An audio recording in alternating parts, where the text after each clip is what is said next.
पिछले 11 साल से नेहरू जी को कोस रहे हैं। आखिर कब तक कोसिएगा? थोड़ा पंडित नेहरू जी के बारे में पढ़िए, तब पता चले कि पंडित नेहरू की शख्सियत का नाम है। दुनिया का पहला ऐसा राजनेता जिसने अपनी जिंदगी की आजादी के लिए, देश की आजादी के लिए 3259 दिन अंग्रेजों की जेल में बिताए। पंडित नेहरू एक ऐसे महान शख्स जिनके पिता पंडित मोतीलाल नेहरू, जिनकी बहन विजय लक्ष्मी पंडित, जिनके बहनोई पंडित रंजीत सीताराम, जिनकी बेटी इंदिरा गांधी, जिनके दामाद फिरोज गांधी, सब ने अंग्रेजों से लड़ते हुए स्वतंत्रता आंदोलन में जेल काटी। आप किस मुंह से उनकी लकीर छोटी करने की बात करते हैं? नहीं कर पाइएगा, 7 जन्मों में नहीं कर पाइएगा, क्योंकि जिस्म की मौत कोई मौत नहीं होती है। जिस्म मिट जाने से इंसान नहीं मर जाते, धड़कने रुकने से अरमान नहीं मर जाते, सांसें थम जाने से ऐलान नहीं मर जाते। जिस्म की मौत कोई मौत नहीं होती। बहुत कम बोलने वाले डॉक्टर मनमोहन सिंह ने बहुत ज्यादा बोलने वाले प्रधानमंत्री जी को जब देश की बागडोर सौंपी थी तो $1.58 का था। इन दिनों रुपए की अहमियत गिरती है तो न तो देश की प्रतिष्ठा गिरती है, न प्रधानमंत्री की गरिमा। जिस देश में 80 करोड़ लोगों को 5 किलो राशन के लिए कतारों में लगना पड़ता हो, उस देश में यह सरकार 12 लाख तक के टैक्स न लेने के लिए अपनी पीठ थपथपा रही है।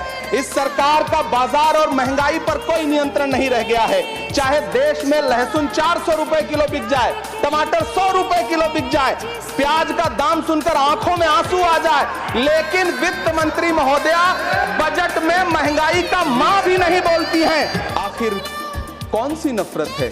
ये मुल्क हमारा भी है, इस मुल्क की मिट्टी में हमारा भी खून पसीना शामिल है। हमसे इतनी भी क्या नफरत? रिश्तों की ये नाजुक डोरें तोड़ी थोड़ी जाती हैं, अपनी आंखें दुखती हो तो फोड़ी थोड़ी जाती हैं। सभापति महोदय, मैं तो वित्त मंत्री जी से पूछना चाहता हूं आपके माध्यम से कि शायद आपको पता ही नहीं है कि गृहस्थी चलाने वाली एक गृहिणी की मुश्किलें क्या क्या होती हैं। आपने कभी सोचा भी नहीं होगा कि जब वो किचन में सब्जी बनाने के लिए कढ़ाई में तेल डालती है तो उसके साथ उसके आंसू भी गिरते हैं। सभापति महोदय, शायद उन्हें पता भी ना हो कि एक छोटी सी गाड़ी और एक छोटे से फ्लैट का EMI भरने के बाद इस देश का एक गरीब इंसान जब अपने बच्चों की फीस भरने के बारे में सोचता है तो उसे कितनी खुशियों का गला घोंटना पड़ता है। शायद उनको पता भी नहीं है कि फसल बेच करके बिटिया की शादी का सपना सजाने वाला किसान जब अपनी फसल बर्बाद देखता है तो कितनी रातें सो भी नहीं पाता है। सभापति महोदय, शायद वो कभी इस पीड़ा को समझ ही नहीं पाएंगी कि परिवार के किसी एक सदस्य को कैंसर जैसी बीमारी हो जाए तो घर और जमीनें गिरवी रख उठती हैं, लेकिन इलाज नहीं हो पाता। हुकूमत इस कदर आवाम पर एहसान करती है, ये आंखें छीनती है और चश्मे दान करती है। सभापति महोदय,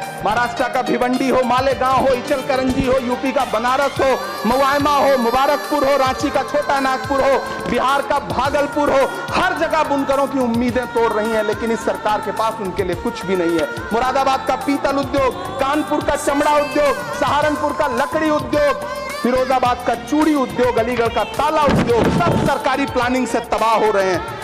इन तमाम के बीच सरकारी सपोर्ट से बस एक उद्योग फल फूल रहा है, नोएडा का नफरत उद्योग। सभापति महोदय, जिस देश में 40 से 45% मेडिकल फैकल्टी की सीट खाली हो, वहां बजट में 75,000 नए मेडिकल सीट्स का ऐलान हो रहा है। सरकार बहादुर, कम से कम इस देश के पढ़े लिखे युवाओं को तो मूर्ख समझना बंद करिए। वो अब तिजारती पहलू निकाल लेता है। पहले 7500 मेडिकल सीट्स बाद में बनाइएगा, पहले जो एम्स में 2161 पद खाली पड़े हैं उनको तो भर दीजिए। वो अब तिजारती पहलू निकाल लेता है, मैं कुछ कहूं तो तराजू निकाल लेता है। मैं इसलिए भी तेरे फन की कद्र करता हूं तो झूठ बोल के आंसू निकाल लेता है। सभापति महोदय, फिर झूठ आया है, मैं उसे मिथ्या कर दे रहा हूं। शायरी में बार बार आ जाता है, क्या करूं।